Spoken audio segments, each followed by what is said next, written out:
Peter the Great by Jacob Abbott. Chapter 14. The Empress Catherine, 1709 to 1715. It was about the year 1690 that Peter the Great commenced his reign, and he died in 1725, as will appear more fully in the sequel of this volume. Thus the duration of the reign was 35 years. The wars between Russia and Sweden occupied principally the early part of the reign through a period of many years. The Battle of Pultowa, by which the Swedish invasion of the Russian territories was repelled, was fought in 1709, nearly 20 years after the Tsar ascended the throne. During the period while the Tsar was thus occupied in his mortal struggle with the King of Sweden, there appeared upon stage, in connection with him, a lady, who afterward became one of the most celebrated personages of history. This lady was the Empress Catherine. The character of this lady, the wonderful and romantic incidents of her life, and the great fame of her exploits have made her one of the most celebrated personages of history. We can, however, here only give a brief account of that portion of her life which was connected with the history of Peter. Catherine was born in a little village near the town of Marienburg, in Livonia. Her parents were in very humble circumstances, and they both died when she was a little child, leaving her in a very destitute and friendless condition. The parish clerk, who was the teacher of a little school in which perhaps she had been a pupil, for she was then 4 or 5 years old, felt compassion for her and took her home with him to his own house. He was the more disposed to do this as Catherine was a bright child, full of life and activity, and at the same time amiable and docile in disposition, so that she was easily governed. After Catherine had been some time at the house of the clerk, a certain Dr. Gluck, who was the minister of Marienburg, happening to be on a visit to the clerk, saw her and heard her story. The minister was very much pleased with the appearance and manners of the child, and he proposed that the clerk should give her up to him. This the clerk was willing to do, as his income was very small, and the addition even of such a child to his family of course somewhat increased his expenses. Besides, he knew that it would be much more advantageous for Catherine, for the time being, and also much more conducive to her future success in life, to be brought up in the minister's family at Marienburg than in his own humble home in the little village. So Catherine went to live with the minister. Here she soon made herself a great favourite. She was very intelligent and active, and very ambitious to learn whatever the minister's wife was willing to teach her. She also took great interest in making herself useful in every possible way, and displayed in her household avocations, and in all her other duties, a sort of womanly energy which was quite remarkable in one of her years. She learned to knit, to spin, and to sew, and she assisted the minister's wife very much in these and similar occupations. She had learned to read in her native tongue at the clerk's school, but now she conceived the idea of learning the German language. She devoted herself to this task with great assiduity and success, and as soon as she had made such progress as to be able to read in that language, she spent all her leisure time in perusing the German books which she found in the minister's library. Years passed away, and Catherine grew up to be a young woman, and then a certain young man, a subaltern officer in the Swedish army, for this was at the time when Livonia was ill possession of the Swedes, fell in love with her. The story was that Catherine, one day, in some way or other, fell into the hands of 2 Swedish soldiers, by whom she would probably have been greatly maltreated. But the officer, coming by at that time, rescued her and sent her safe to Dr. Gluck.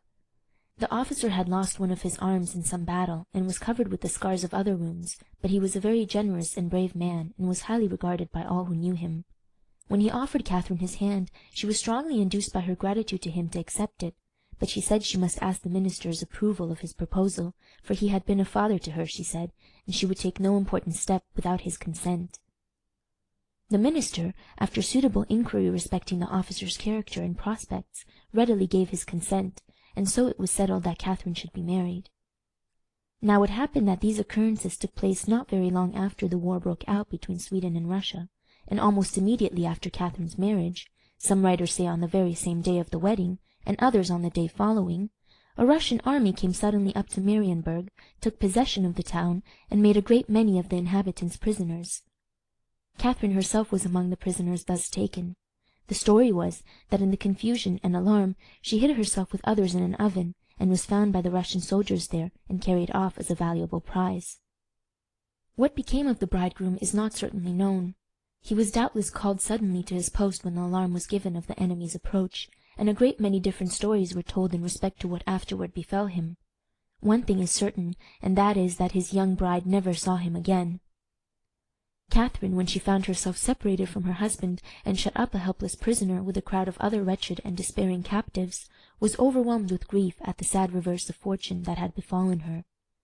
She had good reason not only to mourn for the happiness which she had lost, but also to experience very anxious and gloomy forebodings in respect to what was before her, for the main object of the Russians, in making prisoners of the young and beautiful women which they found in the towns that they conquered, was to send them to Turkey, and to sell them there as slaves. Catherine was, however, destined to escape this dreadful fate. One of the Russian generals, in looking over the prisoners, was struck with her appearance, and with the singular expression of grief and despair which her countenance displayed. He called her to him and asked her some questions, and he was more impressed by the intelligence and good sense which her answers evinced than he had been by the beauty of her countenance. He bid her quiet her fears, promising that he would himself take care of her. He immediately ordered some trusty men to take her to his tent, where there were some women who would take charge of and protect her. These women were employed in various domestic occupations in the service of the general. Catherine began at once to interest herself in these employments, and to do all in her power to assist in them, and at length, as one of the writers who gives an account of these transactions goes on to say, the general, finding Catherine very proper to manage his household affairs, gave her a sort of authority and inspection over these women and over the rest of the domestics, by whom she soon came to be very much beloved by her manner of using them when she instructed them in their duty. The general said himself that he never had been so well served as since Catherine had been with him. It happened one day that Prince Menzikoff, who was the general's commanding officer and patron, saw Catherine, and observing something very extraordinary in her air and behaviour, asked the general who she was and in what condition she served him. The general related to him her story, taking care at the same time to do justice to the merit of Catherine. The prince said that he was himself very ill served, and had occasion for just such a person about him. The general replied that he was under too great obligations to his highness the prince to refuse him anything that he asked.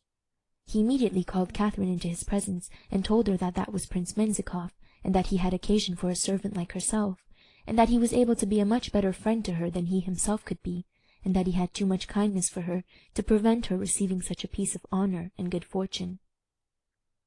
Catherine answered only with a profound courtesy, which showed, if not her consent to the charge proposed, at least her conviction that it was not then in her power to refuse the offer that was made to her.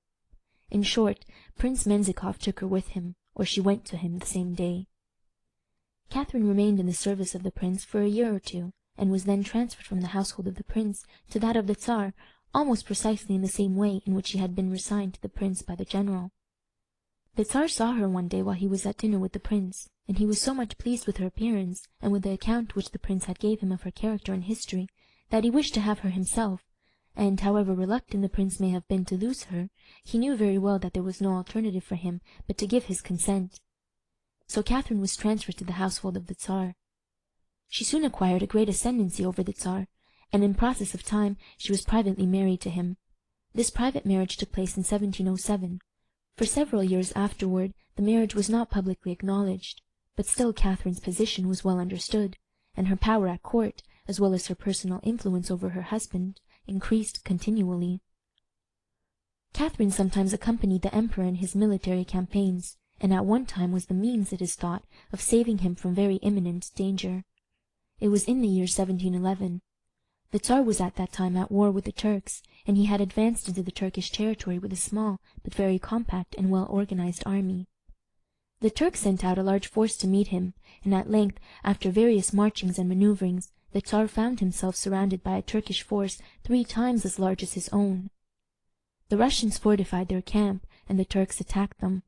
The latter attempted for 2 or 3 successive days to force the Russian lines, but without success, and at length the Grand Vizier, who was in command of the Turkish troops, finding that he could not force his enemy to quit their entrenchments, determined to starve them out, so he invested the place closely on all sides. The Tsar now gave himself up for lost, for he had only a very small stock of provisions, and there seemed no possible way of escape from the snare in which he found himself involved. Catherine was with her husband in the camp at this time, having had the courage to accompany him in the expedition, notwithstanding its extremely dangerous character, and the story is that she was the means of extricating him from his hazardous position by dexterously bribing the vizier. The way in which she managed the affair was this. She arranged it with the emperor that he was to propose terms of peace to the vizier, by which, on certain conditions, he was to be allowed to retire with his army. Catherine then secretly made up a very valuable present for the vizier, consisting of jewels, costly decorations, and other such valuables belonging to herself, which, as was customary in those times, she had brought with her on the expedition, and also a large sum of money. This present she contrived to send to the vizier at the same time with the proposals of peace made by the emperor. The vizier was extremely pleased with the present, and he at once agreed to the conditions of peace, and thus the Tsar and all his army escaped the destruction which threatened them. The vizier was afterward called to account for having thus let off his enemies so easily when he had them so completely in his power, but he defended himself as well as he could by saying that the terms on which he had made the treaty were as good as could be obtained in any way, adding hypocritically that God commands us to pardon our enemies when they ask us to do so, and humble themselves before us. In the meantime, years passed away, and the emperor and Catherine lived very happily together, though the connection which subsisted between them, while it was universally known, was not openly or publicly recognized. In process of time they had 2 or 3 children, and this, together with the unassuming but yet faithful and efficient manner in which Catherine devoted herself to her duties as wife and mother, strengthened the bond which bound her to the Tsar, and at length, in the year 1712, Peter determined to place her before the world in the position to which he had already privately and unofficially raised her, by a new and public marriage. It was not pretended, however, that the Tsar was to be married to Catherine now for the first time, but the celebration was to be in honor of the nuptials long before performed. Accordingly, in the invitations that were sent out, the expression used to denote the occasion on which the company was to be convened was to celebrate His Majesty's old wedding. The place where the ceremony was to be performed was St. Petersburg, for this was now many years after St. Petersburg had been built. Very curious arrangements were made for the performance of this extraordinary ceremony. The Tsar appeared in the dress and character of an admiral of the fleet, and the other officers of the fleet, instead of the ministers of state and great nobility, were made most prominent on the occasion, and were appointed to the most honorable posts. This arrangement was made partly, no doubt, for the purpose of doing honor to the navy, which the Tsar was now forming, and increasing the consideration of those who were connected with it in the eyes of the country. As Catherine had no parents living, it was necessary to appoint persons to act in their stead to give away the bride. It was to the vice-admiral and the rear-admiral of the fleet that the honor of acting in this capacity was assigned. They represented the bride's father, while Peter's mother, the Empress Dowager, and the lady of the vice-admiral of the fleet, represented her mother. 2 of Catherine's own daughters were appointed bridesmaids. Their appointment was, however, not much more than an honorary one, for the children were very young, one of them being 5 and the other only 3 years old. They appeared for a little time pending the ceremony, and then, becoming tired, they were taken away, and their places supplied by 2 young ladies of the court, nieces of the Tsar. The wedding ceremony itself was performed at 7 o'clock in the morning, in a little chapel belonging to Prince Menzikoff, and before a small company, no person being present at that time except those who had some official part to perform. The great wedding party had been invited to meet at the Tsar's palace later in the day. After the ceremony had been performed in the chapel, the emperor and empress went from the chapel into Menzikoff's palace, and remained there until the time arrived to repair to the palace of the Tsar. Then a grand procession was formed, and the married pair were conducted through the streets to their own palace with great parade. As it was winter, the bridal party were conveyed in sleighs instead of carriages. These sleighs, or sledges as they were called, were very elegantly decorated, and were drawn by 6 horses each. The procession was accompanied by a band of music consisting of trumpets, kettle drums, and other martial instruments. The entertainment at the palace was very splendid, and the festivities were concluded in the evening by a ball. The whole city, too, was lighted up that night with bonfires and illuminations. 3 years after this public solemnization of the marriage, the empress gave birth to a son. Peter was perfectly overjoyed at this event. It is true that he had one son already, who was born of his first wife, who was called the Tsarewitz, and whose character and melancholy history will be the subject of the next chapter. But this was the first son among the children of Catherine. She had had only daughters before. It was in the very crisis of the difficulties which the Tsar had with his eldest son, and when he was on the point of finally abandoning all hope of ever reclaiming him from his vices and making him a fit inheritor of the crown, that this child of Catherine's was born. These circumstances, which will be explained more fully in the next chapter, gave great political importance to the birth of Catherine's son, and Peter caused the event to be celebrated with great public rejoicings. The rejoicings were continued for 8 days, and at the baptism of the babe, 2 kings, those of Denmark and of Prussia, acted as godfathers. The name given to the child was Peter Petrovitz. The baptism was celebrated with the greatest pomp, and it was attended with banquetings and rejoicings of the most extraordinary character. Among other curious contrivances were 2 enormous pies, one served in the room of the gentlemen and the other in that of the ladies, for, according to the ancient Russian custom on such occasions, the sexes were separated at the entertainments, tables being spread for the ladies and for the gentlemen in different halls. From the ladies' pie there stepped out, when it was opened, a young dwarf, very small, and clothed in a very slight and very fantastic manner. The dwarf brought out with him from the pie some wine-glasses and a bottle of wine. Taking these in his hand, he walked around the table drinking to the health of the ladies, who received him wherever he came with screams of mingled surprise and laughter. It was the same in the gentlemen's apartment, except that the dwarf which appeared before the company there was a female. The birth of this son formed a new and very strong bond of attachment between Peter and Catherine, and it increased very much the influence which she had previously exerted over him. The influence which she thus exercised was very great, and it was also in the main very salutary. She alone could approach the Tsar in the fits of irritation and anger into which he often fell when anything displeased him, and sometimes, when his rage and fury were such that no one else would have dared to come near, Catherine knew how to quiet and calm him, and gradually bring him back again to reason. She had great power over him, too, in respect to the nervous affection, the convulsive twitchings of the head and face, to which he was subject. Indeed, it was said that the soothing and mysterious influence of her gentle nursing in allaying these dreadful spasms, and relieving the royal patient from the distress which they occasioned, gave rise to the first feeling of attachment which he formed for her, and which led him, in the end, to make her his wife. Catherine often exerted the power which she acquired over her husband for noble ends. A great many persons, who from time to time excited the displeasure of the Tsar, were rescued from undeserved death, and sometimes for sufferings still more terrible than death, by her interposition. In many ways she softened the asperities of Peter's character, and lightened the heavy burden of his imperial despotism.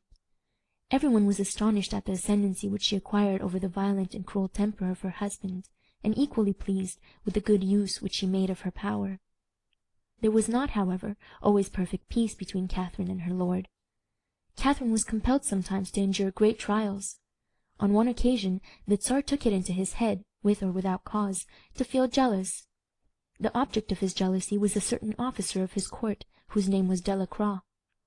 Peter had no certain evidence, it would seem, to justify his suspicions, for he said nothing openly on the subject, but he at once caused the officer to be beheaded on some other pretext, and ordered his head to be set up on a pole in the great public square in Moscow.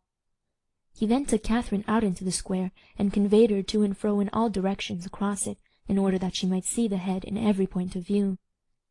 Catherine understood perfectly well what it all meant, but, though thunderstruck and overwhelmed with grief and horror at the terrible spectacle, she succeeded in maintaining a perfect self-control through the whole scene, until at length she was released and allowed to return to her apartment, when she burst into tears, and for a long time could not be comforted or calmed. With the exception of an occasional outbreak like this, the Tsar evinced a very strong attachment to his consort, and she continued to live with him, a faithful and devoted wife, for nearly 20 years, from the period of her private marriage, in fact, to the death of her husband. During all this time she was continually associated with him, not only in his personal and private, but also in his public avocations and cares. She accompanied him on his journeys, she aided him with her counsels in all affairs of state. He relied a great deal on her judgment in all questions of policy, whether internal or external, and he took counsel with her in all matters connected with his negotiations with foreign states, with the sending and receiving of embassies, the making of treaties with them, and even, when occasion occurred, in determining the question of peace or war. And yet, notwithstanding the lofty qualities of statesmanship that Catherine thus displayed in the counsel and aid which she rendered her husband, the education which she had received while at the minister's in Marienburg was so imperfect that she never learned to write, and whenever, either during her husband's life or after his death, she had occasion to put her signature to letters or documents of any kind, she did not attempt to write the name herself, but always employed one of her daughters to do it for her. At length, toward the close of his reign, Peter, having at that time no son to whom he could entrust the government of his empire after he was gone, caused Catherine to be solemnly crowned as empress, with a view of making her his successor on the throne. But before describing this coronation, it is necessary first to give an account of the circumstances which led to it, by relating the melancholy history of Alexis, Peter's oldest son. End of chapter 14.